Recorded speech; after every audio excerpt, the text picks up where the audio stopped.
You know, a lot of organizations have our procurement team, but very few have a truly strategic procurement function. So the big question we're tackling here is, how do you close that gap? How do you take procurement from just a tactical purchasing desk and turn it into a strategic partner that creates real, lasting business value? At its heart, this whole transformation is about moving from the column you see on the left to the one on the right. I think we've all seen the tactical team in action, right? They're constantly firefighting, their success is measured almost entirely on price, and let's be honest, they're often seen as a bureaucratic gatekeeper. But a strategic partner, that's a whole different ballgame. They're focused on creating holistic value, they're driven by actual business outcomes, and they act as an enabler for the entire organization. This is the fundamental shift we're going to unpack. And to get there, we're going to follow a really clear, structured path. First, we'll dig into the core problem, that disconnect between activity and value. Then, we'll lay out the 3 big strategic shifts you need to make. After that, we'll introduce a 7-step playbook, which is our main tool here. We'll see how it works in the real world with a case study, and then we'll wrap up with 5 strategic moves you can literally make this week. Okay, so let's start at the beginning, with the foundational problem. Why do so many procurement teams feel like they're spinning their wheels? Busy but not actually impactful? Well, the issue boils down to a fundamental disconnect between activity and value. This statement right here, this is the first principle of strategic procurement. You have to get this right. Activities, things like running RFPs, processing POs, negotiating contracts, those are just inputs. They are not in and of themselves value.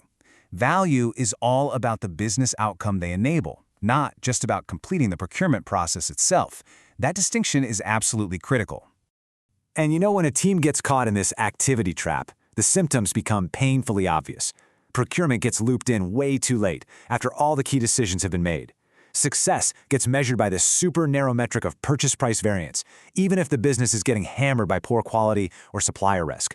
And what happens then? Well, stakeholders start to see procurement as a roadblock, which leads to maverick spend and this endless, exhausting cycle of fighting the same predictable fires over and over again. So, if that's the problem, what does the solution actually look like? Well, to move from tactical to strategic, you've got to make 3 fundamental shifts in your mindset and your operating model. Together, these really build a much more effective foundation.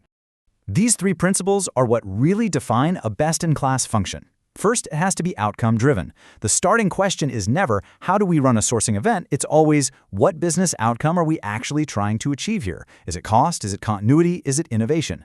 Second, it's category-based. You manage spend like a strategic portfolio, not just a series of disconnected one-off transactions.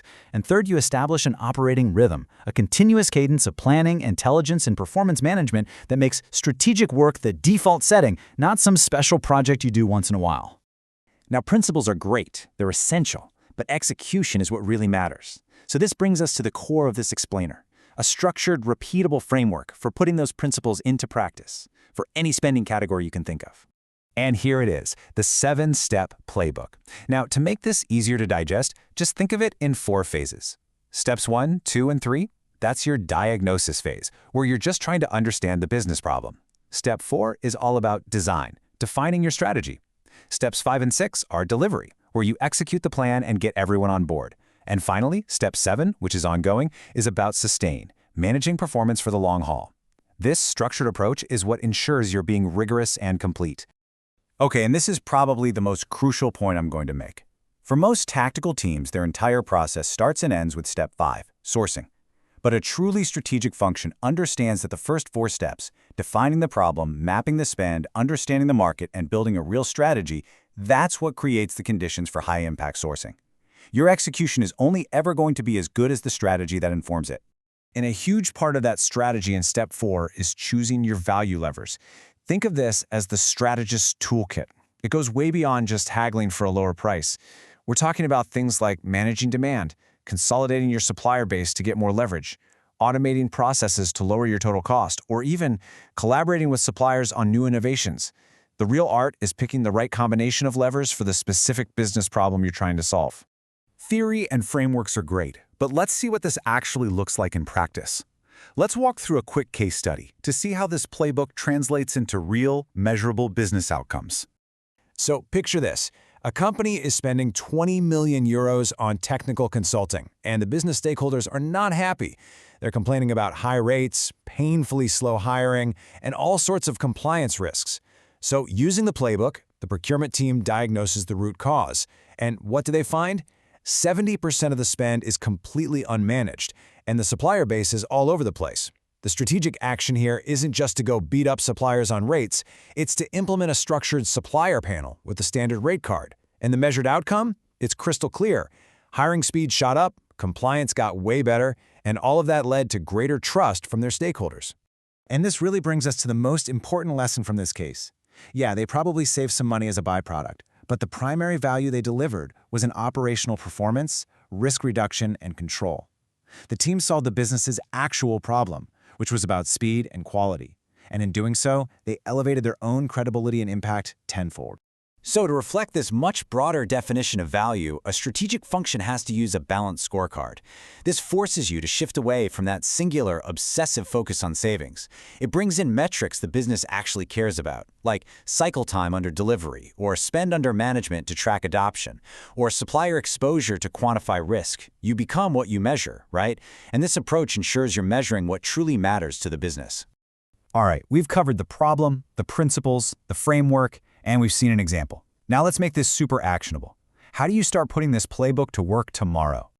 The good news is you don't need some massive year-long change program to get started. This whole transformation can begin with 5 targeted, high-impact actions. These are designed to build momentum and show value fast, creating the credibility you need to drive broader change. Here they are. First, just pick one category and write a clear, one-paragraph problem statement. That's step 1 of the playbook. Second, build a simple spend map. Don't wait for perfect data, just get started. Third, summarize the supply market in 5 key bullet points.